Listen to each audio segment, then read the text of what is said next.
Khasi Hills Autonomous District Council haka praterik unailur aja arpo klalu me gajalang jongga executive committee joka KHDC hakba hakane gajalang la shime ka rai ba KHDC kan pinkre pintrikam no ek Meghalaya Land Record Survey Act 1980 usi em KHDC ubatita Starwell Khan habai kram ikla pathai khubor ula pante ba sarkar jala ling ba section 3 jongga Meghalaya Land Record Survey Act 1980 kala ibor या का district council बकन ले एक सर्वे लैम्बर की रिकॉर्ड्स ना का बनता की जका की बहाव पो पूर्व साम जका district council Kaji pentrikam ya ka Meghalaya Land Survey Records Preparation Act 1980 kaba lengba ka section 3 ka state government kala ibor ha ka district council ban le ya ka survey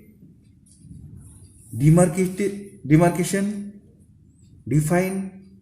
but ki records na ka benta ki jaka ki baha apo u put usap jongka district council but mentangi larai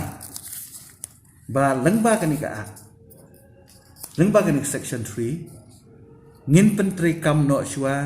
ha ki jaka ki bahab bat ke interstate border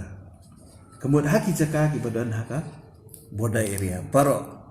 ni hapan sedang no ekani kenang ba nginyo ya ki records ki babiang haki jinga dei ba ki tu ki jaka ki badan khamtam haki jaka ki badan dispute bat ki wepat state te ngatharai kani kan yarap sibun ban pen scam ban penting kena ya ki jaka ki jongi ki badan ha ki border area ka step ha ba ka issue jongka border dispute kalong ka issue ka bala slam ha bawat ka state government ha do mentaro ka patla mo kadang ya ki jingi keren dan rengi na kaliang juga district council kat kabur ka ba ngingi don mentangin pentrikam ha ka ba lengba ka ni survey ka ba nginle kamut bagi jaka ki jogi ban peti kenai ki jaka ki jogi kamtam hagi border area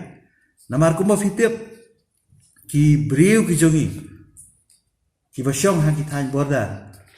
ki lasyak penbual haka sarkar Assam ban register ki jaka ki jogi bag sarkar Assam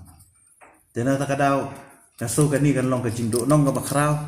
yangi kum kaya cai ben riu ba kum ka state ni bro ka we